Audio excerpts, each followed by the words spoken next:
السلام عليكم ورحمة الله وبركاته. الحمد لله نحمده ونستعينه ونستغفره ونؤمن به ونتوكل عليه ونعوذ بالله من شرور أنفسنا ومن سيئات أعمالنا من يهده الله فلا مضل له ومن يضلل فلا هادي له وأشهد أن لا إله إلا الله وحده لا شريك له وأشهد أن محمدا عبده ورسوله ما بعد. கண்ணியத்திற்குரிய எல்லாம் வல்ல அல்லாஹ் ஜல்ல ஷானஹு தஆலாவின் நல்லடியார்களே, அல்லாஹ்வுடைய பேரருளால் இந்த புனிதமிக்க ரமலான் மாதத்திலே சூரத்துல் ஃபாத்திஹாவுடைய விளக்க உரையை நாம் தொடர்ந்து அறிந்து வருகிறோம். அதுல அல்லாஹ் அளவற்ற அருளாளனாகவும் நிகரற்ற அன்புடையவனாகவும் ரப்புல் ஆலமீனாகவும் அமைந்திருக்கிற காரணத்தினால் அவனுக்கே எல்லா புகழும் என்பதில் அடங்கி இருக்கிற தத்துவங்களை எல்லாம் நம்ம பார்த்துட்டோம். அடுத்தபடியாக அல்லாஹ் மாலிக் யௌமித்தீன் தன்னை பற்றி சொல்லும் பொழுது நியாய தீர்ப்பு நாளுடைய அதிபதி என்று அல்லாஹ் சொல்றான். நியாய தீர்ப்பு நாள் என்றால் என்ன நமக்கெல்லாம் தெரியும். நியாய தீர்ப்பு நாள் என்று சொன்னால் நம்ம மரணித்த பிறகு, உலகம் அழிஞ்ச பிறகு அல்லாஹ் எல்லாரையும் திரும்ப உயிராக்கி விசாரிக்குமா இல்லையா, அந்த ஒரு நாளைக்கு பெயர் தான் நியாய தீர்ப்பு நாள். இந்த நியாய தீர்ப்பு நாளை பொறுத்த வரைக்கும் உலகம் அழிகிற நாள் வேற, நியாய தீர்ப்பு நாள்ங்கிறது வேற, ரெண்டையும் விளங்கிக்கணும். உலகத்தால் அழிக்கிறான் பாருங்க, அது கியாமத்து நாளுமோ, அது சாத் உலக முடிவு நாள். அது உலகம் எல்லாம் அழிக்கப்பட்ட பிறகு கொஞ்ச காலத்துக்கு விட்டுட்டு அல்லாஹ் எப்ப உயிர்ப்பிக்க நாடுகிறானோ அப்ப என்ன செய்வான்னு கேட்டா மறுபடி உயிர்ப்பிக்குவான். அப்பதான் எல்லாரும் உயிர்ப்பிக்கப்பட்டு எழுப்பி விசாரிக்கப்படுவார்கள். அப்ப இங்க நியாய தீர்ப்பு நாள் என்று சொல்லப்படுவது உலகத்தினுடைய அழிவு நாளை சொல்லல, உலகம் முடிவுறக்கூடிய நாளை இங்க சொல்லவில்லை. ஏன்னா உலகம் முடிகிற அன்னைக்கு தீர்ப்பு வழங்குறது இல்ல.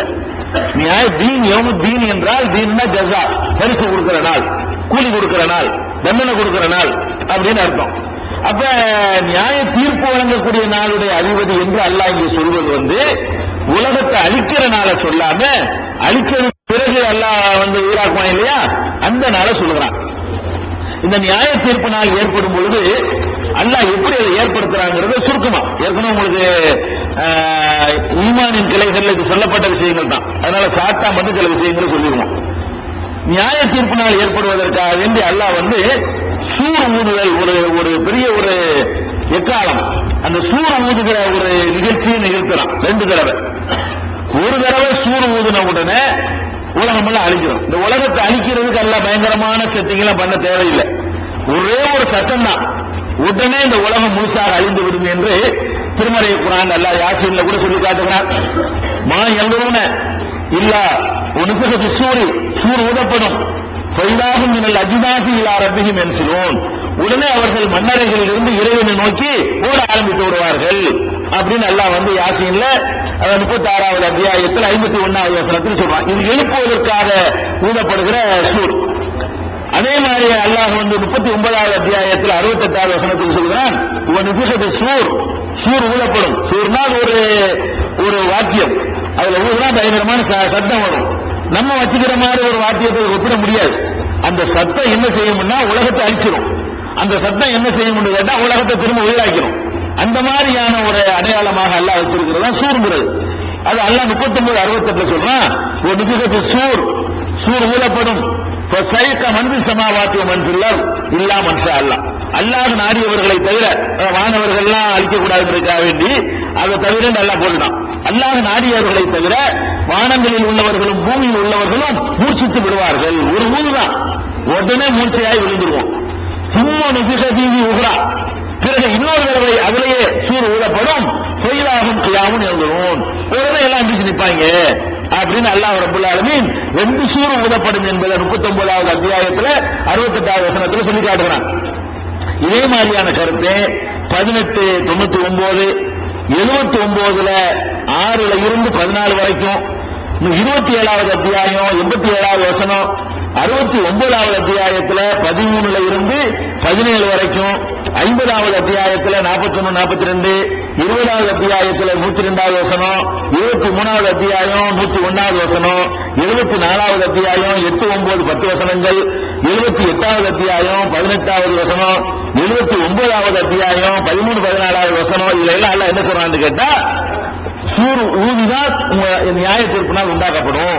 ஒரு சூர் ஊதுவோம், உலகத்தை அழிச்சிடுவோம், மறுபடியும் ஊதுவோம், உடனே எழுப்பிடுவோம் எல்லாரையும் அப்படின்னு சொல்லி எல்லாரையும் அல்லாஹ் எழுப்பக்கூடிய ஒரு நாள் இருக்கிறது. அந்த நாளில் நான் உங்களுக்கு நியாய தீர்ப்பு வழங்குவேன் அப்படின்னு சொல்றான். இந்த நியாய தீர்ப்பு நாளை பற்றி தெரிந்து கொள்ள வேண்டிய இன்னொரு விஷயம் என்னன்னு கேட்டா, நியாய தீர்ப்பு நாள் என்று ஒன்று இருப்பதை நம்முடைய அறிவு ஏற்றுக்கொள்ள மறுக்கும். ஏன் மறுக்குது? நம்ம மூத்தா போயிடுறோம், மரம் எப்படி உயிரா வருது? மூத்தா போன பிறகு மறுபடியும் உயிரா வருதா எப்படிங்க முடியும்? மச்சி மண்ணா போயிடுறோம், சாம்பலா போயிடும், ஒண்ணும் இல்லாம போயிடும், கொண்டு கரைச்சி விட்டுறாங்க சாம்பலை கொண்டு. அது எப்படி நம்ம திரும்ப உயிரா வருது அப்படிங்கிற மாதிரி ஒரு வாதத்தை எழுப்பிக் கொண்டு சில பேர் அந்த நியாய தீர்ப்புனால மறுமைய மறுப்பார்கள். எல்லாம் இந்த உலகம் தான், இங்க வாழ்றோமா, ஜாலி அனுபவிச்சோமா, போனமான்னு இருக்கணுமே தவிர என்னமோ இல்லாத ஒரு வாழ்க்கை இருக்குன்னு நம்ம நம்பிக்கொண்டு நம்முடைய இந்த உலகத்தில் கிடைக்க வேண்டிய இன்பங்களை எல்லாம் இழந்துடக்கூடாது என்று ஒரு சித்தாந்தத்தை சில பேர் என்ன செய்யறாங்க, இந்த உலக ஆதாய கருத்து உடையவர்கள் எல்லாம் சொல்லிக் கொண்டிருக்கிறார்கள். நாத்திகர்கள், மத நம்பிக்கை இல்லாதவர்கள், உலகம் தான் பெருசு, இந்த உலகம் மட்டும்தான் குறிக்கோள் சொல்லக்கூடியவங்க, பொருள் முதல் வாதம் பேசக்கூடியவர்கள், இந்த மாதிரி ஆட்கள் எல்லாம் என்ன செய்யறாங்க, அப்படிலாம் ஒண்ணு கிடையாது. இந்த உலகம் தான், இந்த உலகத்துல நம்ம நல்லா வாழணும், இதுக்கு மேல எல்லாம் ஒண்ணு கிடையாது என்று சொல்லக்கூடிய காட்சியை பார்க்கிறோம். அப்ப நியாய தீர்ப்பு நாளுக்கு அதிபதி நல்லா சொல்றாங்க, அது ஒண்ணு உண்டா என்று கேட்டால், இதே கேள்விகளை நபிகள் நாயகம் ஸல்லல்லாஹு அலைஹி வஸல்லம் காலத்தில் மக்கள் கேட்டார்கள். இப்போ ஒரு புதிய கருத்து ஒண்ணும் கிடையாது. இந்த நாத்திகம், மறுமை மறுப்பு, கடவுள் மறுப்பு எல்லாம் 20ஆம் நூற்றாண்டு கண்டுபிடிப்பு கிடையாது. அந்த காலத்திலிருந்து வாங்கி வருது திருப்பி சொல்லிட்டு இருக்கிறாங்க. ரசூலுல்லாஹி ஸல்லல்லாஹு அலைஹி வஸல்லம் காலத்துல என்னங்க கேட்டாங்க, மையத்தில் இல்லாம ஒலிய ரமி யாசின்ல நீங்க பார்க்கலாம். யாசின் அத்தியாயத்துல காலமை யுகையில் இல்லாம ஒலிய ரமி, மக்கி போன நிலையில எலும்புகளை எவன் ஹயாத்தாக்குவான்? நாங்க மக்கி மண்ணா போயிருவோம், எங்களை அல்லாஹ் உயிராக்கிடுவானா அப்படின்னு கேட்கிறான். அல்லாஹ் பதில் சொல்றான், நபியை நீங்க சொல்லுங்கள், யுஹைய அல்லது அன்சாஹா வலமர்ரா, அதை முதல் தடவை எந்த இறைவன் உங்களை படைத்தானோ அவன் திரும்ப உயிராக்குவான். முதல் தடவை படைக்கிறது என்னப்பா கஷ்டம்? உன்னை முதல்ல படைச்சு விட்டமா இல்லையா? உனக்கு எந்த ஒரு மாடலும் இல்ல, நம்மளை எல்லாம் படைச்சிருக்கிறான்னு கேட்டா, நம்மளை இதுக்கு முன்னே வேற ஒரு வடிவத்தை பார்த்து கண்டுபிடிச்சு படைச்சானா? நம்முடைய இந்த வடிவத்தை அவன் முதலில் படைக்கிறான், எந்த மெட்டீரியலும் இல்லாமல் படைக்கிறான், மண்ணிலிருந்து படைக்கிறான். அப்படி படைச்ச இறைவனுக்கு நம்மளை பார்த்து இவன் இப்படித்தான் இருப்பான்னு தெரிஞ்ச பிறகு அதே மண்டல இருந்தோ அவர் உத்தரவு கொண்டு படைக்கிறது கஷ்டம் கிடையாது. எப்போதுமே ஃபர்ஸ்ட் படைக்கிறது கஷ்டம். நம்ம எதை நம்பி இருக்கிறோம்? கடவுள் ஒருத்தன் நம்மளை படைச்சான்னு நம்பி விட்டோமையானால் திரும்பவும் படைப்பான் நம்புறதுல டவுட் ஒரு தேவையே இல்லை.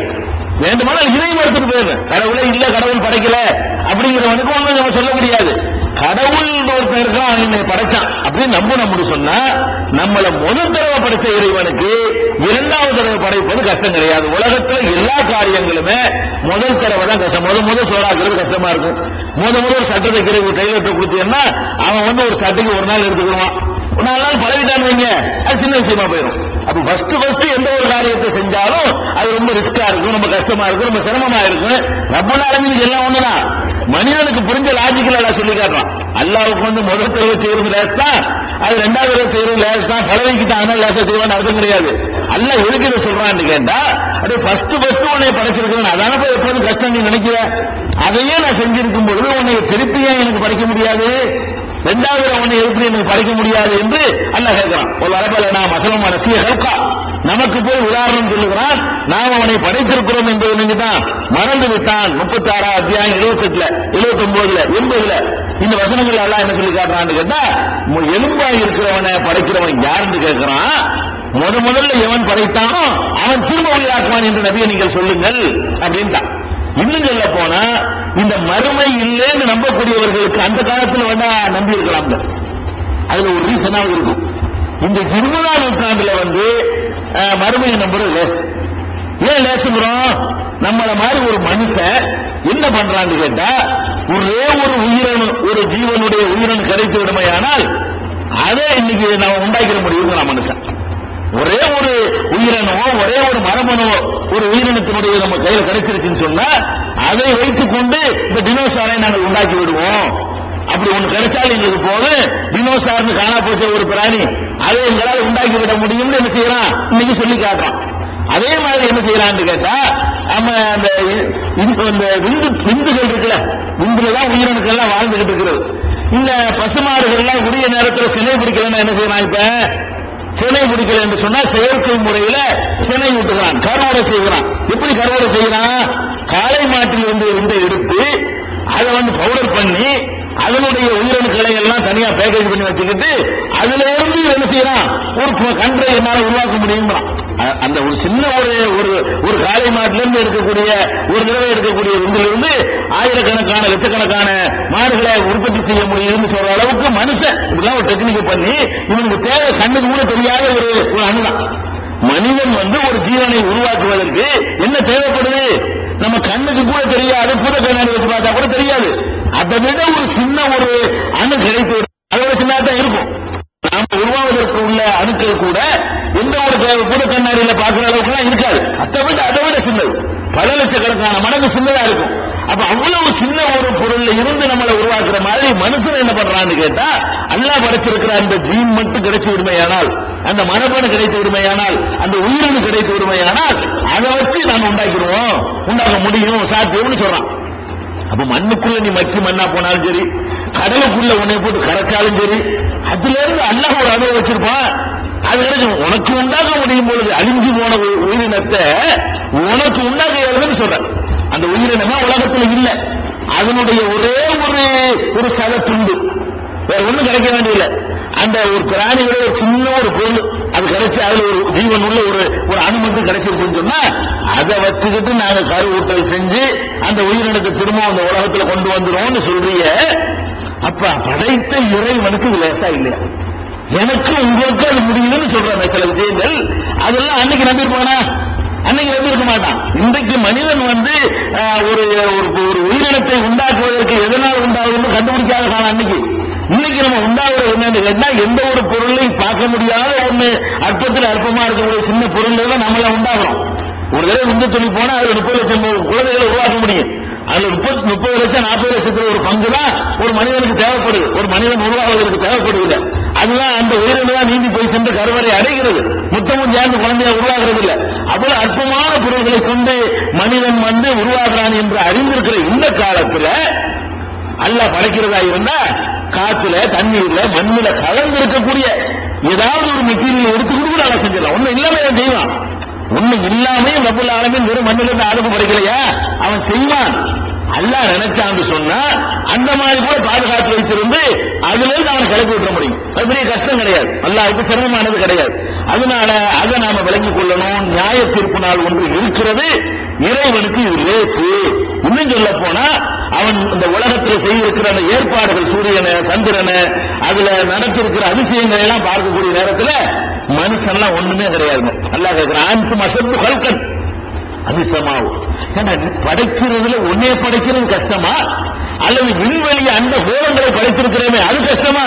நீலாம் என்ன சைஸ்? நீங்கலாம் இந்த அண்ட வெளியில் எடுத்து பார்த்தால் மனிதனுடைய என்ன சைஸ்ல வைக்கிறது, என்ன பர்சன்டேஜ் போடுறது ஒண்ணுல வைக்க மாட்டேனே.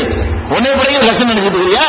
உனக்கு மேல என்ன படைச்ச செட்டப் அதை போய் பாடுற, அதை படைத்த எனக்கு உன்னை 2வது படிக்கிற பெரிய மேட்டரா அல்லாஹ் கேட்கலாம். அதனால மறுமைங்கிறதுல நம்ம அசைக்க முடியாம நம்ம கண்டிப்பாக இறைவன் நம்மை உயிராக்குவான். அதுல எல்முனை அளவுக்கு இறைவனை நம்பினவர்கள் சந்தேகம் வரக்கூடாது. இறைவனை இல்லைங்கிறவனுக்கு பிரச்சனை இல்லை. இறைவன் ஒண்ணு இருந்தா நினைச்சதெல்லாம் செய்ய முடியறவன் தானே இறைவன். அப்படிப்பட்ட ஒரு இறைவன் எல்லா சக்தி இருக்கு நம்பும் பொழுது நியாய தீர்ப்பு நாள் இருக்கு நம்பணும். அது ஒரு விஷயம். இரண்டாவது நம்ம என்ன பார்க்கிறோம், இந்த உலகத்துல நம்முடைய மனசாட்சியை சொல்லுகிறது ஒரு நியாய தீர்ப்பு நாள் வேணும். லாஜிக்காவும் இது ஒண்ணு உதைக்கல. இறைவனுடைய வல்லமைக்கு எதிராக இல்ல, இறைவனுடைய ஆற்றலுக்கு எதிராக இல்ல. இது நடக்கிறது சாத்தியமானதுன்னு விளைக்கிறோம். அது எல்லாத்துக்கும் மேல நம்முடைய உள் மனசு, ஒவ்வொருத்தனுடைய உள் மனசும் சொல்லுகிறது ஒரு தீர்ப்பு நாள் வேணும்பா. ஏன் அப்படி சொல்லுகிறது? இந்த உலகத்தில் நடக்கிற நிறைய விஷயங்களை பார்க்கிறோம். அதுக்கெல்லாம் உரிய நீதி இந்த உலகத்தில் கிடைக்கல. ஒருத்தன் 10 கொலை செஞ்சிடறான். 10 கொலை செஞ்சவனுக்கு தூக்கு தண்டனை கொடுக்குறீங்கன்னு வைங்க. 10 ரூபா கொடுக்கல நீங்க, அவன் 10 விஷயங்கள் எடுத்துருக்கான். நீங்க தூக்கு தண்டனையே நீங்க கொடுத்தாலும் கூட ஒரு தடவை தூக்கில போடுவீங்க. அது ஒருத்தனை கொன்றது சரியா போச்சு. இது 9 பேரை கொன்றது என்ன எப்படி தண்டனை கொடுக்கிறது? 9 பேரை கொண்டிருக்கிறாங்களே, உங்களால கொடுக்க இயலாது. இந்த உலகத்துல நாம கொடுக்கிற எந்த ஒரு பனிஷ்மெண்ட் கொடுத்தாலும் அவனுடைய தப்புக்கு ஏற்ற பனிஷ்மெண்டாக இல்லாம இருக்கிறது பாக்குறோம். மாட்டிக்கிட்டான்னு சொன்னா மாட்டி கரெக்டா ஐ விட்னஸோட நேரடி சாட்சிகளோடு நிரூபிக்கப்பட்டு விட்டானே. ஆனால் ஒரு மரண தண்டனை தீர்ப்பளித்தால் கூட அது அவன் செஞ்ச தப்புக்குரிய தண்டனை ஆகுமா?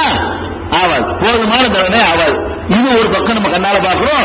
அப்ப இது என்ன, இது 10 பேரை 50 பேரை கொண்டுட்டு போயிருக்கிறாங்க, இவனை போய் தூக்கில போட்டா அது எப்படி ஆரம்பம் சரியில்லையே, இதுக்கு மேலே கொடுக்கணும் இவனுக்கு அப்படி நம்ம நினைக்கிறோம். இதுக்கு மேல எப்படி கொடுக்கணுங்கிற, இதுக்கு மேல நம்ம கொடுக்க இயலாது. அங்க கொடுக்க இயலும். அங்க எப்படி கொடுக்க இயல, போட்டு நெருப்புல போட்டு வாட்டுவான்.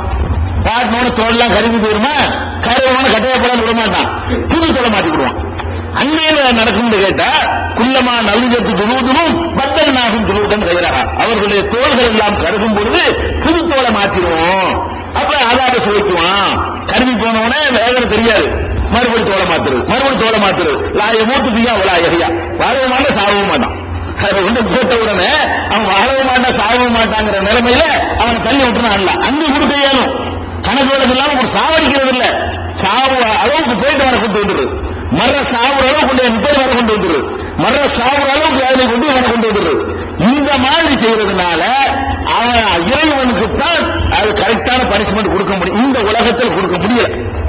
அப்படின்னா அதற்கெல்லாம் ஒரு தீர்ப்பு வழங்கக்கூடிய நாள் வேணும்னு நம்ம மனசு சொல்லுது.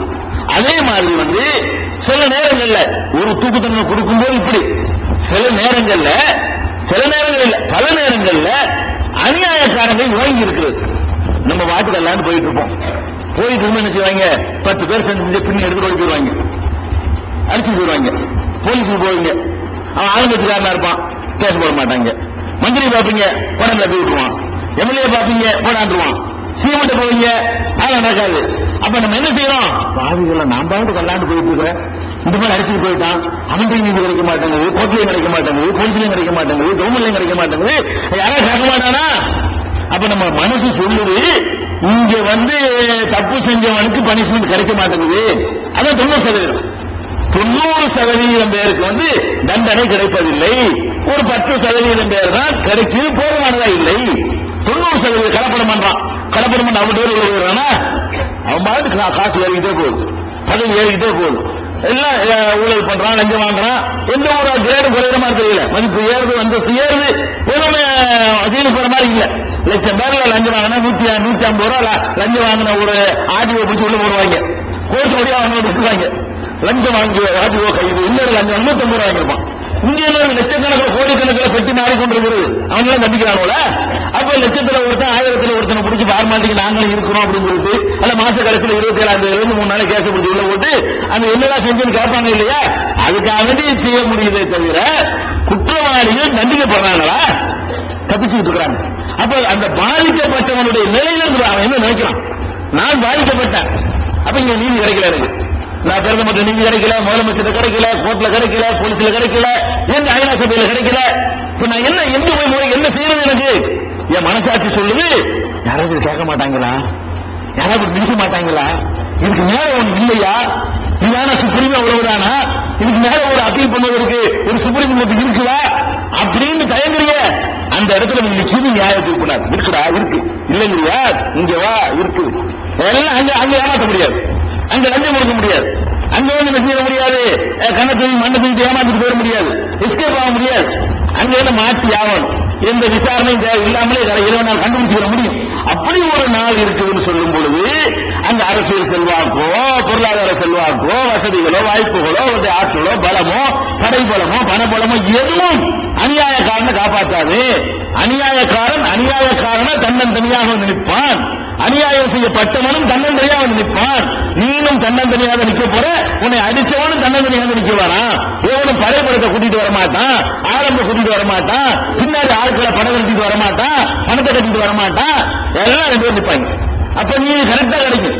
அப்ப அப்படி ஒரு நீதிமான் வேண்டும், அப்படி ஒரு நீதி வேண்டும் நம்ம அடி மனசு சொல்லுங்க, அவன் நியாய தீர்ப்பு.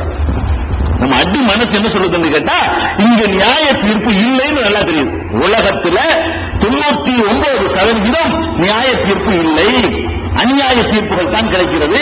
நல்லவன் தான் பாதிக்கப்படுகிறான், கெட்டவன் தான் அநியாயத்துக்கு ஆளாகிட்டு இருக்கிறான்னு சொல்லக்கூடிய நேரத்தில் அப்படி ஒரு நாள் இருக்குங்கிறத அசைக்க முடியாம நம்பணும். அந்த நாளை எப்படி நம்பணும்னு கேட்டா, அந்த நாள் இருக்குன்னு மட்டும் நம்பினா பத்தாது. அந்த நாளை மாலிக்கு யௌமித்தீன், நியாய தீர்ப்பு நாளுக்கு அந்த ஒரே ஒரு அதிபதி தான். அவன் ஒரு ஆள் தான். 7 தப்பிலாம் கிடையாது. செஷன்ஸ்ல மாஜிஸ்ட்ரேட் போய், அங்கே தள்ளுபடியான செஷன்ஸுக்கு போய், அதுக்கப்புறம் ஹைகோர்ட்டுக்கு போய், அப்புறம் அதுல பெஞ்சுக்கு போய், அதுக்கப்புறம் சுப்ரீம் கோர்ட்டுக்கு போய், அதுல 2 பேர் பெஞ்சுக்கு போய், அப்புறம் ஃபுல் பெஞ்சுக்கு போய், இப்ப கடைசியில் கர்மமான வரைக்கும் ஜனாதிபதி, இதெல்லாம் கிடையாது. ஒரே கோர்ட், ஒரே ஜட்ஜ், ஒரே நீதிமான். அவன் ஒருத்தர் டிசைட் பண்ண போறான். அவன் வேற ஆளுகளை நம்பி டிசைட் பண்ண விட்டா அவன் வேலை போயிடக்கூடாது. வேலை போகாதவங்க நிற்கிற இடத்துல அவன் வேலை போக மாட்டான், அவன் பயப்பட மாட்டான், அவனுக்கு தான் எந்த ஒரு எதிர்பார்ப்பும் இல்லை. அப்படிப்பட்ட ஒருத்தன் நின்று வழங்கக்கூடிய தீர்ப்பா இருந்தா தான் அது நியாய தீர்ப்பாக இருக்க முடியும். அந்த நாள்ல ஒரே ஒரு அதிபதி இருக்கிறான், மாலிக்கு யௌமித்தீன். அன்னைக்கு உன்னை பாத்துக்கிறேன், நீ வா. நீ நல்லவன நடக்கலையா, அங்க தான் உன்னை வச்சுக்கிறேன் அப்படிங்கிறான். நீ நல்லவன நடக்கலையா, கஷ்டப்படுறதுனால கவலைப்படாத, இங்க வா, அதுக்கு ஒரு நாள் வச்சிருக்கிறேன் அப்படிங்கிற ஒரு நாள் வேண்டும் என்று நம்முடைய அடிமனசு, நம்முடைய ஆள் மனசு எல்லாம் சொல்லுகிற காரணத்தினால அந்த நியாய தீர்ப்பு நாளை நம்ம என்ன செய்யணும், 100% நம்பணும். இந்த நியாய தீர்ப்பு நாள் எப்படி இருக்கும் அப்படின்னு கேட்டா, சில விஷயங்களை தெரிஞ்சுக்கணும். சூடு ஊழ ஒண்ணு எல்லாம் என்று ஒளியாடுவோம். எப்படி ஒளியாடுவோமா, கண்ணவும் ஜராதும் முன்தசிர். இந்த வெட்டுக்கிளிகள் இருக்கு பாத்தீங்களா, வெட்டுக்கிளிகள் அப்படி பறந்து ஓடுன அந்த மாதிரி சூடு ஊதுனவுன்னு எல்லாம் எந்த ஓடுவீங்க ஒரு இடத்த நோக்கி. எல்லாம் சொல்லி கொடுத்த மாதிரி புரோகிராம் பண்ணி வச்சிருக்காங்க. அல்ல எந்த போறது என்ன, இங்க புரியுது, இங்க புரியல, அங்க புரியல கேட்க இயலாது. எந்த சோழ ஒரு பொருள் தான் ஓடுவாங்க. அப்படி சட்டம் போடுறது அல்ல என்ன செய்யணும், எழுப்பணும். அந்த சட்டம் வந்தவன அதுக்கு ஆப்போசிட்டா ஓடுவாங்க போல இருக்கு. அது ஏதோ புரோகிராம் பண்ணி வச்சிருப்போம், அதனால ஓடுறாங்க போல இருக்கு. எல்லாம் பயங்கரமான வேகத்தோடு ஓடுவாராம். எந்த ஓடுன்னு தெரியாம ஒரு இடத்துல ஓடுவான். 54:7 எல்லாம் சொல்லி காட்டுனா. அதே மாதிரி யோமத்த சக்கக்குள் அருள் அன்பும் சிறான், பூமி அவர்களை அப்படி பிளந்து வெளியேற்றும். பூமி அப்படி பிளந்து உள்ள பழிக்கப்பட்டவர்கள் பூமியிலிருந்து வெளியேற்றும். ராலிக்கு ஹஸ்ருன் அலைனா யசீர், இது நமக்கு ரொம்ப லேசான எழுப்புதல் தான், இது ரொம்ப கஷ்டம் கிடையாது, ரொம்ப சாதாரணமா நான் செய்து விடுவேன் அப்படின்னு 50-44 சொல்லி காட்டுகிறான். 70-43 சொல்லி காட்டுகிறான். 70-44 சொல்லி காட்டுகிறான். இப்படி எழுப்பும் பொழுது நம்ம எப்படி இருக்கும் தெரியுமான்னு கேட்டா, ஃபர்ஸ்ட் கவனிக்கணும், அந்த எழுப்பப்படக்கூடிய அந்த நாளில் எல்லாம் நிர்வாணமாகத்தான் இருக்கும். ஃபர்ஸ்ட் விளங்கிடும். ஆணா இருந்தாலும் சரி, பெண்ணா இருந்தாலும் சரி, எல்லாம் நிர்வாணம், எந்த ஆடையும் இருக்காது. எங்க இருக்கு திருமலை குர்ஆன்லயே 18வது அத்தியாயம் 48 அல்லாஹ் சொல்லி காட்டுகிறான், உரிமோ அலா ரப்பிக ஸஃபா, இறைவன் முன்னால் வரிசையாக அவர்கள் நிறுத்தப்படுவார்கள். எல்லாம் ஒண்ணு கேட்ட உடனே ரப்புக்கு முன்னாடி, ரப்புல் ஆலமீனுக்கு முன்னாடி வரிசையாக நிறுத்தப்படுவார்கள். அப்ப அல்லாஹ் சொல்லுவான், லகத் ஜிஅ்துமூனா, நம்மிடத்தில் வந்திருக்கிறீர்கள், கமா ஹலக்னாக்கும் அவ்வளவு மர்ரா, உங்களை எப்படி படைச்சோம் அப்படியே வந்துட்டீங்க. பேச்சு உறுதி அல்லாஹ் படைச்சவங்கள சட்டையும் கட்டி போயிட்ட பிறந்தீங்க, உங்களை எப்படி நம்ம படைச்சோமோ அப்படி வந்துட்டீங்களா. இப்ப எங்க பணம் எங்க, மங்களாவளம் எங்க, காவலா செஞ்சது எங்க, எல்லாம் பதில எங்க, கூட வச்சிருந்த அடியாளர்கள்லாம் எங்க, ஒண்ணும் இல்ல, படைச்ச மாதிரி வந்துட்டீங்க. வீசனகை வெறுமையுமா வந்தியாச்சா, லக்கஜேத்துமூனா, நம்மிடத்துல வந்து விட்டீர்கள், கமா கலக்குனாக்கும் அவ்வளவு மர்ரா, முதல் தடவையில உங்களை எப்படி நம்ம படைச்சோமோ அதே மாதிரி ஸ்டார்டிங்ல படைச்சோமே பிறந்தீங்களே, அந்த மாதிரி பிறந்த மேலுக்கு வந்துட்டீங்க. 18:48 அல்லாஹ் சொல்லி காட்டுறான். 7வது அத்தியாயம் 29வது வசனத்தில் சொல்லுகிறான், கமா பதாக்கும் தஊதுன், உங்களை எப்படி துவக்கினானோ அப்படித்தான் மறுபடி மீள்வீர்கள். எப்படி உங்களை ஸ்டார்ட் பண்றான்ல, ஒண்ணுமில்லாத வந்தீங்க, அப்படித்தான் உங்களுடைய வீழ்ச்சி இருக்கும், மீள்வதும் அப்படித்தான் இருக்கும் என்று 7:29 அல்லாஹ் ரப்பல் ஆலமீன் சொல்லி காட்டுகிறான். நபிகள் நாயகம் ஸல்லல்லாஹு அலைஹி வஸல்லம் அவர்கள் சொன்னாங்க, துன்ஷரூன ஹுஃபாத்தன் உராத்தன் உர்லன், நீங்கள் காலிலே செருப்பில்லை, செருப்பு பிறகுல காலில் செருப்பு இல்லாதவர்களாகவும் ஆடை இல்லாதவர்களாகவும் ஹத்னா செய்யப்படாதவர்களாகவும் எழுப்பப்படுவீர்கள். நமக்கு ஹத்னா செஞ்சிருக்கு பாருங்களேன், அப்படி நம்ம எழுப்பப்பட மாட்டோம். ஹத்னா செய்ய பிறக்கும் போது ஹத்னா செய்யாம தானே இருந்தோம், அப்படிதான் எழுப்பணும். இது பிறந்த பிறகு நம்ம கற்பனை இருக்கிறோம். அவன் பிறக்கும் போது உள்ள அமைப்புல எழுப்பணுங்கிறக்கா அல்லாஹ் என்ன பண்றான்னு கேட்டா, உனக்கு சட்டையும் இருக்கல, வேட்டியும் இருக்கல, செருப்பும் இருக்கல, நீ கத்துனா உனக்கு பண்ணல பிறக்கும்போது. அதனால எப்படி எழுப்பப்படுவ ரசூல் சொல்றாங்க, துபுஷரூன, நீங்கள் எழுப்பப்படுவீர்கள் செருப்பற்றவர்களாக, நிர்வாணிகளாக, கத்தனா செய்யாதவர்களாக கொண்டாந்து நிறுத்தப்படுவீர்கள் அப்படின்னு ரசூல் ஸல்லல்லாஹு அலைஹி வஸல்லம் சொன்ன உடனே ஆயிஷா நாயகி கேட்கிறாங்க, என்ன கேட்கிறாங்க தெரியுமா, யா ரசூலுல்லாஹ், அர்ரிஜாலு வன்னிசாவு எல்லோரும் பாலுக்கும் இலாபாலின், ஆம்பளை தம்பி ஒருத்தருக்கு பார்ப்பாங்களே, என்ன நிர்வாணமா எழுப்புனா ஆயிஷா நாய் கேட்கிறாங்க, இன்னும் நீங்க இப்படி சொல்றீங்க, எல்லாத்தையும் நிர்வாணமா எல்லாம் இருப்பினான்னு சொன்னா ஒரு ஆம்பளை பொம்பளை எல்லாம் ஒன்னாவது நிற்போம், ஒருத்தரோட பாத்துக்குவாங்கல, அது இப்படி என்று சொல்லி அவருக்கு கேட்கிறாங்க. பெண்களுக்கு இயற்கையான டக்குனு அந்த உணர்வு தானே வரும். இப்படி ஒரு ஆம்பளைக்கு முன்னாடி எப்படி நம்ம நிர்வாணமா நிக்க முடியும், ஒரு ஆம்பளை தான் இப்படி பொம்பளைக்கு முன்னாடி நிக்க முடியும், அப்படியே அல்லாஹ் செய்வான் அப்படின்னு கேட்கும் பொழுது ரசூல் ஸல்லல்லாஹு அலைஹி சொல்றாங்க, ஃபகால அல்லம்ரு அஷத்து மின் அய்யுஹிம் மஹ்லாக. இதை பத்தி நினைக்கிறத விட விஷயம் அதை விட கடுமையா இருக்கும். இதை நினைக்கிற மாதிரி அவன் நிக்க போறோம், வேட்டி இல்லையே சட்டை இல்லையாட்டு என்னாவோ ஏதாவோ அந்த நேரத்தில் ஒருத்தருக்கு அப்படி ஒரு நிலைக்கு ஒருத்தர் ஆளாயிட்டான்னு சொன்னா இது இல்லாம யாபத்துல வரும். உங்களை வந்து அறுவாள் எடுத்து வெட்டுறது 10 பேர் வந்து எரிஞ்சு வர்றாங்க, தப்பிச்ச முறைச்சு ஓடுறீங்க, ஒரு சட்டை கிழிஞ்சு போகுது, சட்டை முடியாது, சட்டை கிழிஞ்சு திருப்பி திப்பியல வேட்டு உருவிக்கிறோம், ஓடுவீங்க, வெட்டியும் உருவிட்டாங்க, ஓடிதான் உங்கள் நோக்கமா என்னவா இருக்கு, வேட்டி சட்டையோட உயிர் தான் பேசாரு. வேட்டி சட்டை எல்லாம் உயிரெல்லாம் நார்மலா இருக்குமோ அதெல்லாம் தேவை, உயிரை போயிருங்கிற கட்டத்தில் வந்து அதை பத்தி யோசிச்சிருப்பான் யாராச்சும். அப்ப அதுக்கு மேல அங்க நிலைமை இருக்கிறது என்ன, சூரியனை கொண்டாந்து தலைக்கு மேல அது எப்படி வருது பின்னாடி இந்த மைதானத்தில் நின்று கொண்டிருக்கிறோம் 50,000 வருஷம் நிக்கணுமா, என்ன கெதியாக போய் தெரியலையே, என்னென்னத்தை அம்பலப்படுத்த போனா, என்னென்னத்தை மன்னிக்க போனா அவனுக்கு கூட தெரியும். இதை மன்னிச்சுட்டா நமக்கு ரிஸ்டா தந்துருக்கான், நீ வாங்கில மூத்தா போய் கையில பேப்பர் கொடுத்து நீ இவ்வளவு செஞ்ச, இதெல்லாம் நான் மன்னிச்சுட்டேன், இதெல்லாம் மன்னிக்கலன்னா அதை எதிர்பார்த்தா நிக்கலாம். இதெல்லாம் மன்னிச்சா இதையெல்லாம் மன்னிக்கல, எந்த முறை ஏத்துக்கிட்டா எந்த முறை ஏத்துக்கல, என்ன கிடைக்கும், 0 போயிடலாம். மார்க்கு 0 மார்க் கிடைக்குமா, பாஸ் கிடைக்குமா, ஃபர்ஸ்ட் கிளாஸ் தூக்கி போடுவானா, 0 கிடைக்கிறவனுக்கு ஃபர்ஸ்ட் தூக்கி போட்டாலும் போடுவான். கருணை தானே தீர்மானிக்குது. அவனுக்கு கருணை முத்தி போச்சுன்னு சொன்னா அல்லாஹ் கூட முதல்ல கூடுதல் கருணை வந்தா போட ஒண்ணுமே செய்யல, போட சொல்லிட்டு அவன் ஃபர்ஸ்ட் கிளாஸ் தூக்கி போட்டுவான். நல்ல மார்க் இல்லைன்னா ஏதாவது இஹ்லாஸ் இருந்திருக்காது, வேற முன்னேற்றம் இருந்திருக்கு, ஒண்ணுமே செய்யலாம், செஞ்சா ஒண்ணு சொல்லப்பட போடா ஒண்ணு செய்யல, இப்படி செஞ்சு போவோம். அப்ப அப்படிப்பட்ட ஒரு நாள்ல வந்துகிட்டு எனக்கு சட்டை இல்ல, உனக்கு வேட்டி இல்ல, உனக்கு செருப்பு இதையே பார்த்துட்டு போனோம், அப்படி இருக்காது அந்த உள்ள நிலைமை அப்படின்னு சொல்லி நபி ஸல்லல்லாஹு அலைஹி வஸல்லம் சொன்னதாக புகாரில 6527வது ஹதீஸ்ல பார்க்கலாம். நிர்வாணமா இருந்தா எல்லாம் பார்ப்பாங்கன்னா அதெல்லாம் பார்க்க மாட்டாங்க, அதுக்கு நினைப்பே வராது. பக்கத்துல பொம்பளை அடிக்க நம்ம ஒரு ஆம்பளை அதெல்லாம் வராது, நமக்கு தப்பிக்கணும். அது ஒரு நிலவு தான் வருமே தவிர நம்ம ஆம்பளை பொம்பளைங்கிற எண்ணம் எல்லாம் யாருக்குமே அந்த நாளில் வராது என்று நபி ஸல்லல்லாஹு அலைஹி வஸல்லம் அவர்கள் சொல்கிறார்கள். அதனால இது நிர்வாணமா எழுப்பப்படுவீர்கள் செய்தியை நபி ஸல்லல்லாஹு அலைஹி வஸல்லம் வந்து சொன்னதாக புகாரில 6525வது ஹதீஸ்லையும் பார்க்கலாம். அப்ப மஹ்ஷர் மைதானத்தில் நியாய தீர்ப்பு நாள்ல எப்படி இருக்கும்னா ஸ்டார்டிங்ல எழுப்பின உடனே இப்படி பிறந்த மணிக்கு நிற்போம் எல்லாரும். இது ஒரு நிலைமை. சில பேர் என்ன செய்வான்னு கேட்டா அல்லாஹ் வந்து இதுல வித்தியாசப்படுத்தணும். அது பார்த்த உடனே சில ஆளுக்க தெரிஞ்சிடும், தேர மாட்டாங்க, தேர்ற கேசவே கரெக்டா தெரியாது, தேராது எதுவும் கன்ஃபார்மா சொல்லிவிட முடியும். அப்படி சில பேருக்கு என்ன பிரத்யேகமான அடையாளத்தை கொண்டு வச்சிருப்பான அல்லாஹ். அது எப்படி பண்ணுவான்னு கேட்டா சில ஆட்களை யார் வந்து தப்பான வழியில நடந்து போறார்களோ அவங்கள வந்து அல்லாஹ் தீர்மானிச்சுட்டான்னு சொன்னா அவங்கள வந்து குருடர்களாகவும் ஊமைகளாகவும் செவிடர்களாகவும் சுருகும் யௌமுல் கியாமத்தி அலா உஜூஹிஹிம் உம்யம் வ புக்மன் வ சும்மன்.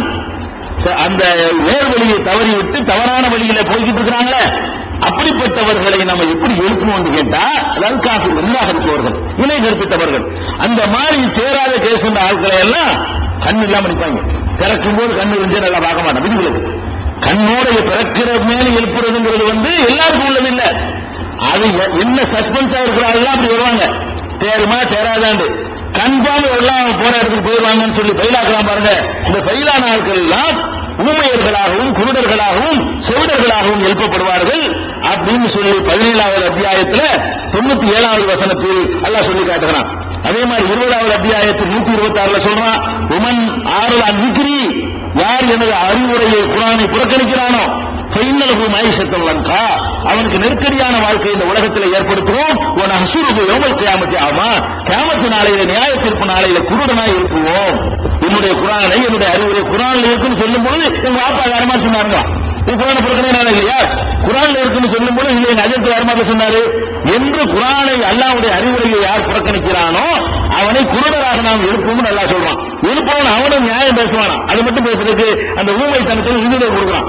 அவன் என்ன கேட்பானா, எல்லாரையும் கண்ணு எனக்கு மட்டும் இப்படி ஆகிட்டே இல்ல, அவன் கேட்பானா என்ன சொல்லுவானா, கால நம்சூர் யௌமுல் கியாமத்தி ஆமா கால லிம ஹஸர்தனி ஆமா, யாரெல்லாம் என்ன எதுக்கு கூட நான் எழுப்பியிருக்கிற அல்லாஹ் பதில் சொல்றான், கதாலிக்கு அப்படித்தான் எழுப்புவேன், அல்லாஹ் கதாலிக்கணும் அப்படித்தான் அனுப்புவேன். ஏன் அப்படி எழுப்புறேன்னு கேட்டா, அச்சத்துக்கு ஆயாத்துனா நம்முடைய வசனங்கள் எல்லாம் உன்னை வந்து அடைந்தன. இப்படி அல்லாஹ் சொல்றான், அப்படி அல்லாஹ் சொல்றான், இப்படி அல்லாஹ் சொல்றான்னு சொல்லி நம்முடைய வசனங்கள் எல்லாம் உன்னை தேடி தேடி வந்தன. சீதஹா, நீ அவற்றை மறந்தாய். கதாலிக்கல் யோமத்துன்சா, அதே மாதிரி இன்றைக்கு நீ மறக்கப்படுகிறாய். நீ மறந்தீல, அல்லாஹ் சொல்றான்னு கேட்கும் பொழுது அல்லாஹ் சொன்னா எனக்கு என்ன சொன்னீங்கடா, உன்னை கூட என்னடா எனக்கு என்னடா.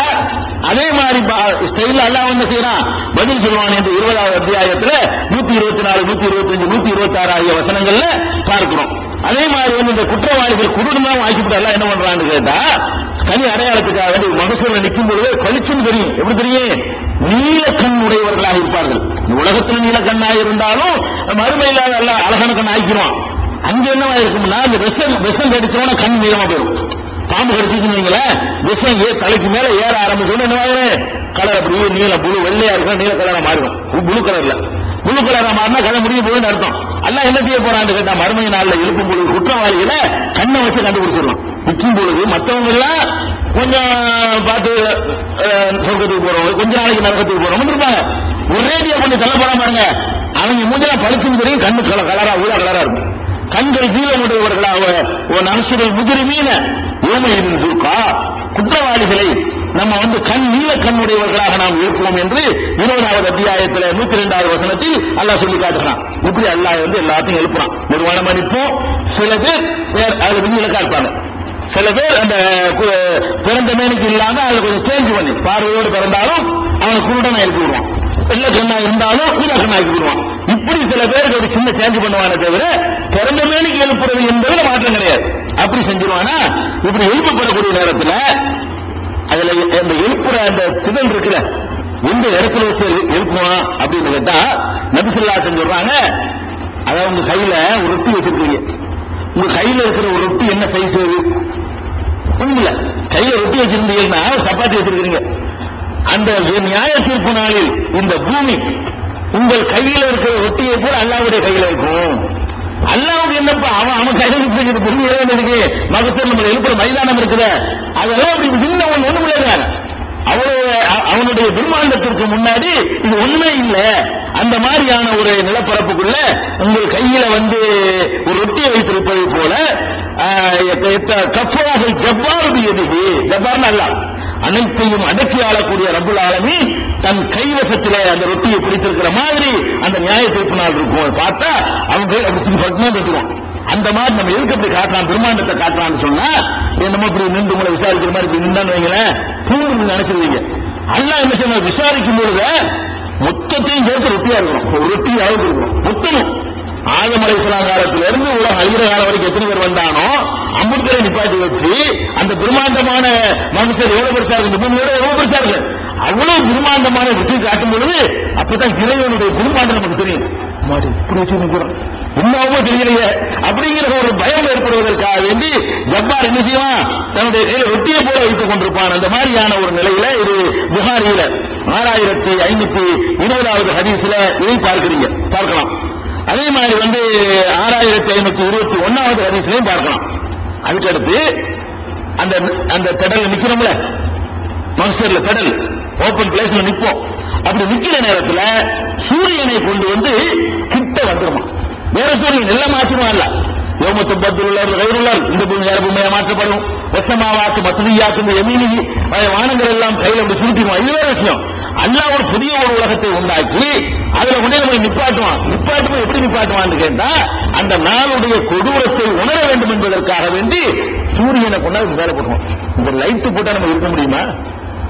2000 வாட்ஸ் பல்பு போட்டு விட்டாங்கன்னா மண்டெல்லாம் வெடிச்சு போயிடும். அப்ப சூரியனை கொண்டு வந்து என்ன செய்வான் அல்லாஹ், அப்படி மேல நிப்பாட்டுவான், கிட்டத்தில் கொண்டாந்து நிப்பாட்டி விடுவான். எந்த அளவுக்கு நிப்பாட்டிடுவான்னு கேட்டா, அங்கிருந்து வடியக்கூடிய வியர்வை எவ்வளவு இருக்குன்னு கேட்டா, அந்த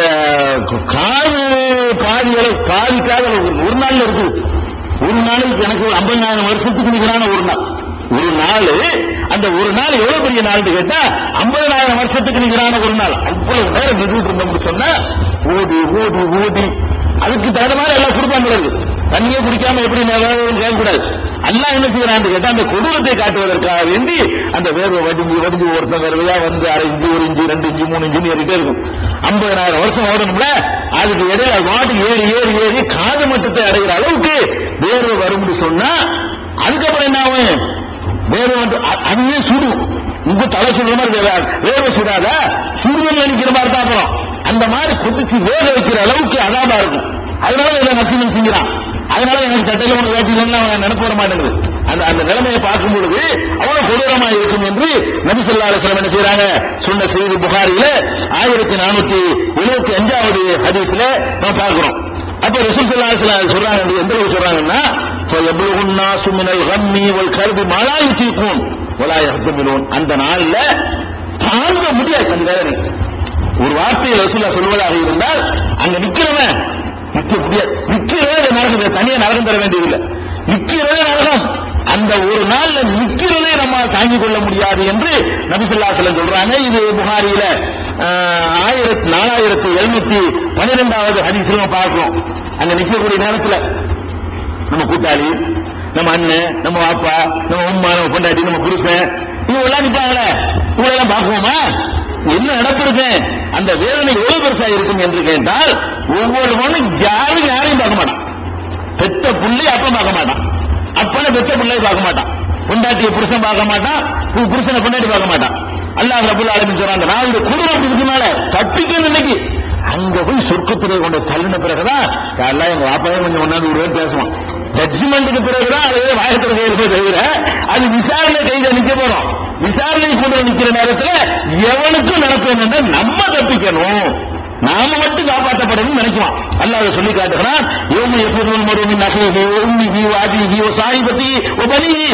ஒவ்வொரு மனிதனும் தன்னுடைய உடன் பிறந்தானை விட்டு ஓடுவான், தன்னுடைய தாயை விட்டு ஓடுவான், தன்னுடைய தந்தையை விட்டு ஓடுவான், தன்னுடைய மனைவியை விட்டு ஓடுவான், தன்னுடைய புதல்வர்களை விட்டு ஓடுவான்.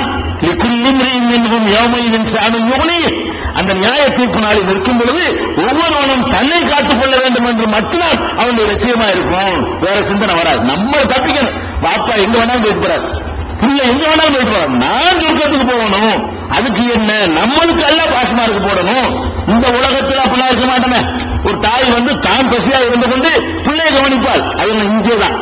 ஏன் இங்கே கேட்டா இங்க உள்ள பசியை அவளுக்கு தாங்கிக் கொள்ள முடியும், அங்கே உள்ளதெல்லாம் தாங்க இயலாது. அங்க உள்ளதும் பிள்ளையை தள்ளி விட்டு நம்ம போனாலும் தெரியும் நினைக்கிற அளவுக்கு அந்த உலகமாக இருக்கும். இதை அல்லாஹ் ரப்பல் அபஸவத வல்லான்ற சூரா இருப்பாரு, அம்மைஜு சூரா வருமே, அந்த சூறாவில இந்த செய்தி எல்லாம் சொல்லி காட்டுறாங்க. உங்களுக்கு தெரிஞ்ச சூறா, அதுலயே இந்த யௌமயஃபிர் மனிதன் ஓடக்கூடிய காட்சி எல்லாம் சொல்லி காட்டுகிறான். 31வது அத்தியாயம் 33வது வசனத்தில் எல்லாம் சொல்லுகிறான், யா அய்யுஹன்னாஸ், மனிதர்களே, இத்தகு ரப்பக்கும், உங்களுடைய ரப்பை நீங்கள் அஞ்சிக் கொள்ளுங்கள், வக்ஷவ் யௌமன், ஒரு நாளை பயந்து கொள்ளுங்கள். எந்த நாள் அது? லா யஜ்ஸி வாலிதுன் அன் வலதிஹி, தகப்பன் மகனுக்கு உதவ முடியாத நாள், தகப்பன் மகனுக்கு உதவ முடியாத நாள். வலா மௌலூதுன் ஹுவ ஜாஜினன் வாலிதிஹி ஷையா, பிள்ளை தகப்பனுக்கு உதவ முடியாது, தகப்பன் பிள்ளைக்கு உதவ முடியாது. அப்படி ஒரு நாள் இருக்கிறது, அதை பயந்து கொள்ளுங்கள் என்று 31, 33ல அல்லாஹ் சொல்லி காட்டுகிறான். 28, 66ல தெரிஞ்சுக்கிட்டு மறைக்கிறான்னு நினைக்கிறீங்களா? ஒருவேளை இவர் தான் வாப்பா, இவர் தான் அம்மா, இவர் தான் கொண்டாட்டி அப்படின்னு நினைப்புல இருந்து சொல்றாங்க. அப்படி கிடையாது. அந்த வேதனையில இவங்க எல்லாம் யாரும் தெரியாம இருக்கும். தெரிஞ்சுக்கிட்டு அவன் ஓடல, அவனுக்கு என்ன நிலைமை ஏற்பட்டு கேட்டா அந்த கொடூர அந்த வேதனை அவனுக்கு பக்கத்தில் நிற்கிறவன் யாரு, இவன் யாரு, அவன் யாரு, தெரிஞ்சவன் யாரு, எல்லாத்தையும் மறக்க செஞ்சு விடும். அல்லாஹ் சொல்லி காட்டுறான் 23வது அத்தியாயத்துல 28வது அத்தியாயத்துல 66வது வசனத்துல சொல்லுகிறான், அலைஹிமுல் அம்பா யௌமஇதின், அந்த நாளில் எல்லா செய்திகளும் மறந்து போய்விடும். லா யதஸாஅலூன், ஒருத்தரை ஒருத்தர் விசாரித்துக் கொள்ள சோமாரிக்குள்ள நீங்க போயிருக்கீங்க, நீ கேட்க இயலாது.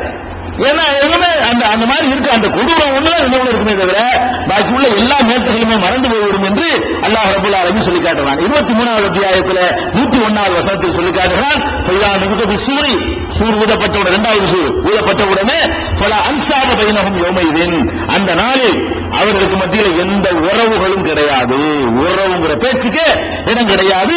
வலா யதஸாஅலூன், விசாரித்துக் கொள்ளவும் மாட்டார்கள் அப்படின்னு சொல்றான். 16:111 சொல்லி காட்டுகிறார், யௌம தஅதி குல்லு நஃப்ஸின், ஒவ்வொரு ஆத்மாவும் அன்றைய நாளிலே வரும். எப்படி வரும் தெரியுமா? ஒவ்வொரு மனிதனும் வருவான். துஜாதிலு அன் நஃப்ஸிஹா, தன்னை பற்றி மாத்திரம் வாழ்ந்தவனாக தான் வருவான். அல்ல என்ன செய்ய போற, எனக்கு என்ன பனிஷ்மெண்ட், எனக்கு என்ன பரிசு, எனக்கு என்ன மார்க்கு என்று தன்னை பற்றி மட்டும்தான் ஒவ்வொரு மனிதனும் பேசக்கூடியவனாக அன்றைக்கு வருவான். குல்லு நஃப்ஸின் மா அமிலத், ஒவ்வொரு ஆத்மாவுக்கும் அவர்கள் செய்தது முழுமையாக வழங்கப்படும். அணிவிழைக்கப்பட மாட்டார்கள் என்று 16:112 சொல்லி காட்டுறான். 19:95 சொல்றான், குல்லுஹும் ஆத்திஹி யௌமல் கியாமத்தி ஃபர்தா, கியாமத்து நாளையில அத்தனை பேரும் தன்னந்தனியாகத்தான் வந்தாக வேண்டும். எவ்வளா இருந்தாலும் சரி, நபியா இருந்தாலும் சரி, வலியா இருந்தாலும் சரி, அதுக்கு மேல உள்ள ஆட்களா இருந்தாலும் சரி, கீழே உள்ள ஆளா இருந்தாலும் சரி, எல்லாம் தனியாக தான் வரும். குல்லுஹும், அனைத்து பேருமே ஆத்திஹி அவனிடத்தில் வருவார்கள். யௌமல் கியாமத்தி ஃபர்தா, கியாமத்து நாளையில தனியாக தன்னந்தனியனாகத்தான் வருவார்கள் என்று அல்லாஹ் சொல்லி காட்டுகிறான். 19:95. அதே மாதிரி 63 சொல்லி காட்டுகிறான், லன் தன்ஃபாக்கும் அரஹாமுக்கும் வல அவுலாதுக்கும் யௌமல் கியாமா, கியாம நாளையில உங்களுடைய உறவுகளோ உங்களுடைய பிள்ளைகளோ உங்களுக்கு உதவ முடியாது, பயனளிக்க முடியாது அப்படின்னு அல்லாஹ் சொல்லி காட்டுறான். அதே மாதிரி அல்லாஹ் சொல்றான் 35:18 சொல்றான், வலாத்தேசர் வாதிரத்தில் எதிர்பார்க்கிறா, ஒருத்தன் ஜமியா ஒருத்தன் பக்க மாட்டான். நம்ம என்ன செய்வோம், ஒரு சமயம் தூக்கிட்டு போவோம், பிள்ளைக்கு கை வலிக்க நாஞ்சிக்கிறப்பா நீங்க சும்மா ஆப்பான்னு சொல்றோமா இல்லையா? அவங்க புள்ள கஷ்டப்படக்கூடாதுங்கிறதுக்காக வேண்டி, தாய் கஷ்டப்படக்கூடாதுங்கிறதுக்காக வேண்டி, தாய் சுமைய புள்ள சுமக்கிறான், புள்ள சுமைய தாய் சுமக்கிறான். இதெல்லாம் இங்க சுமந்துக்கிறீங்க, அங்க முடியாது. வலாத்து வாஜிரத்தும் உசுரவுக்குறா, ஒருத்தன் சுமைய ஒருத்தன் அந்த நாள்ல சுமக்க முடியாது. சுமக்குமாறு கூப்பிட்டாலும் கூட ரொம்ப கஷ்டமா இருப்பா, இதை கொஞ்சம் வாங்கிக்கப்பான்னு சொன்னாலும் போட வேலை பார்த்துட்டு வாங்க. எவ்வளவு சொந்தக்காரனா இருந்தாலும் சரி அவர்கள் தூக்க மாட்டார்கள் என்று அல்லாஹ் ரப்பல் ஆலமீன் சொல்கிறான். 35வது அத்தியாயம் 18வது வசனத்தை சொல்லி காட்டுகிறான். 6வது அத்தியாயம் 94 சொல்றான், லக்கத் ஜிஅ்துமுனா ஃபுராதா, தனியா வந்துட்டீங்களா, எல்லாத்தையும் எழுப்பி காப்பானா, எல்லாத்தையும் எழுப்பி நிப்பாட்டி வச்சுக்கிட்டு லக்கத் ஜிஅ்துமுனா ஃபுராதா, தன்னந்தனியாக நம்மிடத்தில் இப்போ வந்திருக்கிறீர்கள். யாரையெல்லாம் காணா, கமா கலக்னாக்கும் அவ்வளவு மர்ரா, உங்களை முதல்ல படைச்சவனே அந்த மாதிரி வந்திருக்கிறீர்கள்.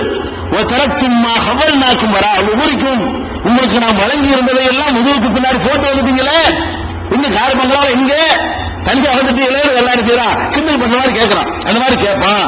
ஒமானரா மாக்கும் சுபாக்கும், உங்களுக்கு ரெக்கமெண்ட் பண்ணுவாங்க, நீங்க அவங்களே எங்க அப்படி கேட்பான். அவங்களே ரெக்கமெண்ட் பண்ண நினைக்கிறேன், அவங்களே வந்து பிடிச்சவங்களை காப்பாற்றிடுவாரு, அவர் சிபாரிசு பண்ணிடுவாரு, அல்ல அதையும் சொல்லி கேட்கிறான். ஒமானரா மாக்கும், உங்களோடு நம்மால் பார்க்க முடியவில்லையே, சுபாக்கும் உங்களுக்கு பரிந்துரை செய்வார்கள். நீங்களே இங்க உங்கெல்லாம் தனியத்தான் நிற்பான, யாரையும் வேடா அந்த நாவராண்டவங்காடா ஏற்படுங்காடா அவர் நிறைய நிற்பாரு, இவங்க நினைச்சிட்டு இருக்கா அவர்களை காப்பாற்றுவாரு, அல்ல கிண்டல் பண்ற மாதிரி. ஒமானராமாக்கும் சுபாக்கும், உங்களுக்கு பரிந்து பேசக்கூடியவர்களை உங்களோடு காணவில்லையே. அல்லதீன சாம்தும் அன்னகும் பீக்கும் சிறக்காவு, நீங்கள் அவர்கள் உங்களை வந்து நீங்க சிபார் செய்வார்கள் என்று நினைத்துக் கொண்டிருந்தீர்களே, அப்படித்தான் நினைச்சு வழிபட்டு இருந்தீங்க, அப்படித்தானே வணங்குனீங்க, அப்படித்தானே வண்டியில காசு போட்டீங்க, அப்படித்தானே சொந்த கூடி எடுத்தீங்க, அப்படித்தானே நெத்தியை கொண்டு நிலத்துல வச்சு சேவை பண்ணீங்க, அவங்களாம் உதவுவாங்க. எங்க அவங்கள எங்க பண்ணி சிபாரிசு செய்வாங்க? ரெண்டாவது விஷயம் எங்கன்னு கேட்கறாங்கல்ல, ஆறு ஸ்பாட்ல ஆளக்காரங்கப்பா கூட வரக்காரம அவர் எங்க நச்சு செஞ்சுட்டாங்க, எங்க உனக்கு சிபாரிசு என்று ரெண்டாவது விஷயம் கூடவே இல்லை எங்கன்னு கேட்கறாங்க. இப்படி கேட்பான் என்று சொல்லி கச்சா தைனக்கும், உங்களுக்கு மத்தியில உள்ள உறவு முடிந்து விட்டது. அப்பமோ உறவு மட்டும் புரியல, அவளியாவுக்கும் அத்தனைக்கும் உள்ள உறவு முடிந்து விட்டாங்க. உறவு எந்த உறவு முடிஞ்சிருச்சா? அப்பனுக்கு வந்து பிள்ளைக்கு உறவு இல்லை, கணவனுக்கு மனைவிக்கு உறவு இல்லைன்னு அந்த உறவு மட்டும் முடியல. இவர்களுக்கு மகான் சேகும் நாங்க முடியுது, இவங்களுக்கு காப்பாற்றுவாரு முடிஞ்சு, அது முடிஞ்சிருச்சு. உங்களுக்கு மத்தியில உள்ள உறவு முடிந்து விட்டது. நீங்க யாரை பரிந்து பேச நினைச்சீங்களோ அந்த உறவு முடிந்து விட்டது. நல்ல ஆண்கும் மாற்றுக்கும் பேசணும், நீங்கள் எதை கற்பனை செய்து கொண்டிருந்தீர்களோ அது உங்களை விட்டு காணாமல் போய்விட்டது அப்படின்னு அல்லாஹ் கேட்பான் என்று 6வது அத்தியாயத்தில் 94வது வசனத்தில் அல்லாஹ் சொல்லி காட்டுறான். அதனால இன்னும் 19வது அத்தியாயம் 80 கூட சொல்லி காட்டுறான். நரிசுகு மாயக்கூர், எனக்கு பிள்ளை இருக்குன்னு சொல்றானா? அல்லாஹ்வுக்கு பிள்ளையா? அவன் சொல்லுகிற சொல்லை நாம் பதிவு செய்து வைத்திருக்கிறோம். என்னிடத்துல தனியாத்தான நீ வருவ, அப்பாட பார்க்கிறேன், தனியாத்தான இடத்துல வருவேன்னு என்ன செய்யறான்? அல்ல அந்த மாதிரி சொல்லக்கூடிய காட்சியை பார்க்கும். அப்ப நியாய தீர்ப்பு நாள் என்பதுல வந்து அந்த கொடூரம் எந்த அளவுக்கு இருக்கும் கேட்டா, எவனும் எவனை பத்தியும் நினைச்சு பார்க்க முடியாது, எவனுக்கும் எவனும் உதவ முடியாது. எந்த மகானோ, எந்த பெரியாரோ, எந்த சொந்தக்காரனோ, எந்த அறிஞரோ, எந்த உலமாவோ யாரும் யாருக்கும் உதவ முடியாதுங்கிற அளவுல அது கொடூரமாக இருக்கும் என்பதை பார்க்கிறோம். கொடூரமா மட்டும் இருக்காது, சும்மா கண்டுக்கிறாம இருந்தாலும் பரவாயில்ல, என்ன பண்ணுவாங்களாம், யாரு நம்மளை வந்து காப்பாற்ற நினைக்கிறோமோ அந்த ஆட்கள் வந்து என்ன செய்வாங்கன்னா, நீங்களுக்கு நமக்கு சம்பந்தம் இல்லைன்றாங்க. அது அல்லா சொல்லி காட்டுறான். சும்மா கண்டுக்கிறவங்க பரவாயில்லை, அந்த அவங்களோட ஒடியாருவாங்க. நான் வருவாரு நல்லவராக இருப்பாரு, ஆனால் அது நல்லா தெரியும், தீர்மானில் அடங்கி இருக்கிற உண்மையில் அல்லாஹ்விற்கு நல்லவரா நமக்கு தெரியாது. நம்ம நல்லவர்னு இவங்க சொல்ற கதையை வச்சு நம்பி இருக்கிறோம். உண்மையில் நல்லவராகவும் இருக்கலாம், நல்லவரா இல்லாம இருந்து தப்புத்தவரா கூட நம்ம தீர்மானம் பண்ணியிருக்கலாம். அவர் நல்லவர் இவர் நல்லவர் தான் சொல்றோமே, அதை தீர்மானிக்கிறோம் அல்ல. ஒருவேளை நாம் எல்லாம் கொண்டாடக்கூடியவர்கள்லாம் இறை நேசர்களாக இருந்தார்களே, ஆனால் அவங்க என்ன இப்படி கொடுப்பாங்க, இவங்களுக்கு நமக்கு சம்பந்தம் இல்லை, நான் சொல்லவே இல்லை, இவங்களுக்காக நம்மளை கூட எதுவும் கேட்டுப்படாதுன்னு சொல்லுவாங்க. அல்ல சொல்லி காட்டுறான், ஜமியா அவ்வளவு பேரை எழுப்புகிற அந்த நாளிலே சும்மைய கூடுதல் மலாய்க்கா முதல் மலக்குகளை கூப்பிடுவான். மலக்குகளுக்கு எந்த பாவமும் கிடையாது, உதவும் கிடையாது. அவங்களை கூப்பிட்டு இயாக்கும் காணு யாவதும் இவங்க எல்லாம் உங்களை தான் வணங்கினாங்களா? மலக்குகளை வணங்கினாங்க. அவங்க மலக்குகளை வந்து அல்லாஹ்வுடைய பொம்பளை பிள்ளைங்க நினைச்சுக்கிட்டு தேவனை வணங்கிட்டு இருந்தாங்க. மக்கள் உள்ளவங்க நபி ஸல்லல்லாஹு அலைஹி வஸல்லம் அவர்கள் எந்த சமுதாயத்துக்கு முதலில் அனுப்பப்பட்டார்களோ அந்த சமுதாய மக்கள் என்ன பண்ணாங்கன்னு கேட்டா, வானவர்களை கடவுளாக, கடவுளுடைய வேண்டப்பட்டவர்களாக, தேவதைகளாக, பெண் தெய்வங்களாக அவர்கள் வணங்கி கொண்டிருந்தார்கள். அதுக்காக என்ன செய்யறாங்க, மலக்குக்கு எந்த சம்பந்தமும் இல்லை. மலக்கு எல்லாம் கூப்பிட்டு வச்சுக்கிட்டு உன்னை சொன்னாங்க இல்ல, உன்னை தான் வணங்கினாங்களா அப்படின்னு மலக்கு என்ன பண்ணுவாங்க, யாரும் சைத்தான வணங்க, நீ யாரை வணங்கினா சைத்தான் தான் வணங்குற. நீ மலக்கே வணங்கினா கூட மலக்கை வணங்குமா அவனை தூண்டினு சைத்தான் தானே. அதனால நீ வணங்கணும் உண்மையிலே யார சைத்தான. மலக்குகள் ரிப்ளை சொல்லுவாங்களா, உண்மையில எங்களை வணங்கவில்லை, என்ன செஞ்சாங்க, சைத்தான் பல்கானு யாபுதுமல் ஜின்ன, ஜின்ன சைத்தான், சைத்தான தான் வணங்கினாங்க, எங்களை வணங்கல. 34வது அத்தியாயத்துல 40-41 வசனங்களில் நீங்கள் பார்க்கலாம். ஃபர்ஸ்ட் மலக்குகளை எப்படி சொல்லி பாட்டுக்கிறாங்க, உங்களை வணங்கினாங்களா இல்ல, அப்பதான் தெரியும், ஆஹா மலக்கு காப்பாற்றுவாரு, அவர் கையை விட்டாரு. இவன் நினைச்சிட்டு இருப்பான், மலக்கு வந்துட்டாரு நம்மளை காப்பாற்ற போறா, கிபில் காப்பாற்றுவாரு, நீங்கள் காப்பாற்ற போறா நினைச்சிட்டு இருப்பாங்க. அவர் நம்மளோட கையை விட்டு போயிடுவாரு. அதுக்கப்புறம் என்ன பண்றான்ல, 29-25 சொல்லி காட்டுகிறான், இன்ன மத்தகத்தும் இன்னும் இல்லாத அவசானா மவத்தத்தை பயணிக்கும் ஹயாத்தி துன்யா, இந்த உலக வாழ்க்கையில உங்களுக்கு ஒருத்தர் மீது உள்ள அன்பின் காரணமாக அவர்களை குட்டி தெய்வங்களாக ஆக்கிவிட்டீர்கள். உங்களுக்கு யாரோ ஒரு நல்லவர்னு இதயத்துல பக்தியை போட்டு விட்டாங்க, உடனே தெய்வம் ஆகிவிட்டீங்க. அவர் நல்லவர் இவர் நல்லவர்னு உங்களுக்கு ஒரு பக்தியை போட்டு விட்டாங்க, உடனே தெய்வமாக ஆக்கிவிட்டீர்கள் அப்படின்னு சொல்லிட்டு எல்லாம் சொல்றான். சும்மா யோமல் கியாமத்தி, பிறகு கியாம நாள் ஒன்று இருக்கிற அன்னைக்கு எக்ஸூர் பாலுக்கும் பாவின் எல்லாரும் பாலுக்கும் பாவா, ஒருத்தனை நிராகரிக்க தான் போறீங்க. எனக்கு இவன் சம்பந்தம் உன்னால நான் கேட்டேன், என்னால நீங்க கேட்டா தோப்பு கண்ணு கொடுத்துருவாங்க, பள்ளிக்கூடத்தை தப்பு பண்ணிட்டா காய பிடிச்சிட்டு என்னால நான் கேட்டேன், என்னால நீங்க டென் போட சொல்லுவாங்க. அந்த கேஸ் அங்க நடக்குமா? என்ன செய்வான், ஒருத்தர் நிராகரிச்சுவாங்க, யாரும் எனக்கு தெரியாது வாங்கலாம். அப்படி சொன்னாலும் பரவாயில்லை, ஒருத்தனுக்கு ஒருத்தர் சபிச்சுக்கிடுவானா, அடப்பாடி உங்களுக்கு அடுத்து நான் அண்ணமா போனேன் நீ சொல்லுவான், நானும் கைப்பிடிச்சு ஒண்ணு கட்டாயப்படுத்தினேன், நீ ஏன் கேட்ட அப்படி நீ சொல்லுவானா, இவன் ஒருத்தவங்க திட்டிக்கிறாங்க, எல்லாரும் பாவலுக்கும் பாவா, ஒருத்தனுக்கு ஒருத்தர் திட்டிக்கிறாங்க. மாவாக்கும் நான் உங்களுடைய தங்குமிடம் நரகம் தான், மாலக்கும் நாசிரியர், எந்த உதவியாளர்கள் அன்று இருக்க மாட்டார்கள், அங்க உதவிக்கு ஆள் கிடையாது அப்படின்னு சொல்லி 29வது அத்தியாயத்துல 25 எல்லாம் சொல்லி காட்டுறான். அதே மாதிரி வந்து இழுத்தம வரசூல் இல்லாஹி ஜமியா, எல்லாரும் ஒன்றாக நிறுத்தப்படுவார்கள் அல்லாஹ்விடத்துல. காலம் துஹஃபாவு, அப்ப இந்த உலக ரெண்டு விஷயம் இருக்குல்ல, ஒண்ணு வந்து பண்டிதர்கள் ஒரு கூட்டம் இருக்கா, உலமாக்கள் கூட்டம், இன்னொன்னு என்ன, நம்ம எல்லாம் பாமரர்கள். தெரியுமா, உனக்கு அது தெரியுமா, நீ கேள்வி கேட்கிறியா இப்படிங்கிறாங்களே, 7 வருஷம் படிச்சியா இப்படின்னு கேட்கறாங்கல்ல. அப்ப இந்த உலகத்துல வாழும்போது ஆன்மீகத்தின் பெயரால திமிர் பிடிச்சவர்கள் ஒரு கூட்டம் இருக்கிறாங்க, ஆன்மீகத்தின் பெயரால அப்பாவிகள் சொல்லி சாமானியர்கள் சொல்லி பாமரர்கள் திரும்ப எழுதி வச்சிருவாங்க. அவெல்லாம் பண்டிதர்கள் தான், நீங்க எல்லாம் பாமரர்கள். இந்த பண்டிதர் பாமரர்கள் சண்டை நடக்க போகுது, எல்லாம் சொல்லி கேட்கறான். உலமாக்கள் இப்ப அவங்கெல்லாம் வந்து தங்களை 7 வருஷம் படித்தவர்கள் என்று அகண்டே கொண்டிருந்தவர்கள். நீங்கள் எல்லாம் என்ன நமக்கு வந்து அஜித்துக்காக வேண்டியது உங்களை நீங்களே தாழ்த்தி கொண்டிருந்தவர்கள். அதை பற்றி எல்லாம் சொல்லி காட்டுகிறான்.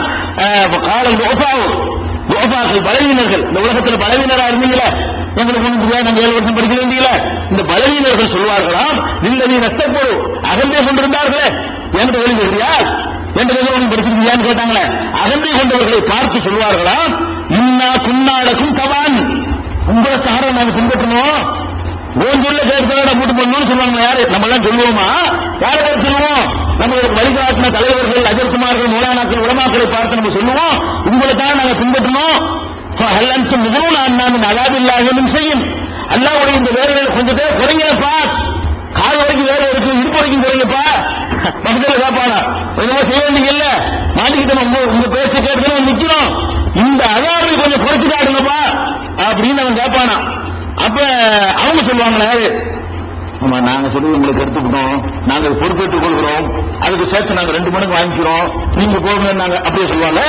அவங்க என்ன சொல்லுவாங்க, காலு லவ் ஹதானல்லாஹு ஹதைனாக்கும், அல்லாஹ் எங்களுக்கு நேரடி காட்ட நாங்களும் உங்களுக்கு காட்டிருப்போம், உங்களுக்கு நேரடி அல்லாஹ் காட்டல அது சொல்லுவாங்க. அல்லாஹ் கிண்டலா சொல்லி காட்டுவாங்க. காலு அவங்கெல்லாம் சொல்லுவாங்க, அகந்தை கொண்டவர்கள் லவ் ஹதானல்லாஹு, அல்லாஹ் எங்களுக்கு நேரடி காட்டியிருந்தானே ஆனால் ஹதைனாக்கும், நாங்க உங்களுக்கு நேரடி காட்டியிருப்போம். சவாவுன் அலைனா அஜவேனா அம் சபர்னா, நம்ம பொறுத்து கொண்டாலும் சரி நம்ம துடிச்சாலும் சரி ரெண்டும் நமக்கு சமந்தான், உங்களுக்கு நமக்கு சமந்தான், ஒண்ணு நடக்க போறது இல்ல.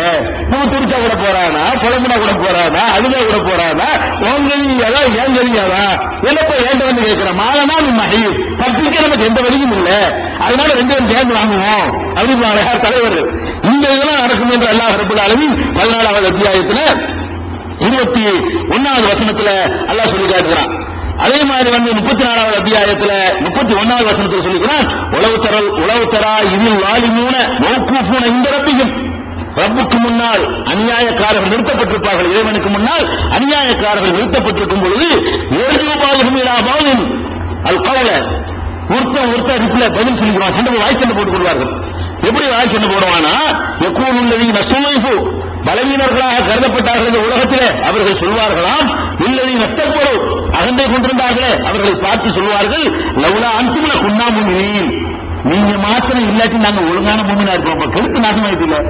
இந்த மாதிரி ஒரு குரூப் நீங்க இல்லாம மட்டும் இருந்தா நாங்களாவே சரியான பாதையை கண்டுபிடிச்சாலும் போயிருப்போம், கருத்து நாசமாயிட்டு இல்லைன்னு சொல்லி அப்ப புலம்பவாணி என்ற 34வது அத்தியாயத்துல 31வது வசனத்தில் எல்லாம் சொல்லுவான். அப்பதான் அவங்க சொல்லுவாங்க, நகுனு சதவினாக்கும் அணிவகுதா, இன்னும் நேரவழிக்கு போல கையை பிடிச்சி நாங்களா அவங்களை தடுத்தோம், பாதை விஜாக்கும் உங்களுக்கு நேரவழி வந்து நீங்க கரெக்டான வழிக்கு போயிட்டு இருக்கும்போது நாங்களா கையை பிடிச்சி இழுத்தோம், மறுபொண்டு முடியுமே நோட்டமுக்கு நீதான பொறுப்பா, நீதான தாவியா இருந்த என்ன சொல்றேன்னு சொல்லிட்டு அப்படியே அம்போடு கை விட்டுவாங்க என்று சொல்லி 34வது அத்தியாயத்துல 32 சொல்லி காட்டுறான்.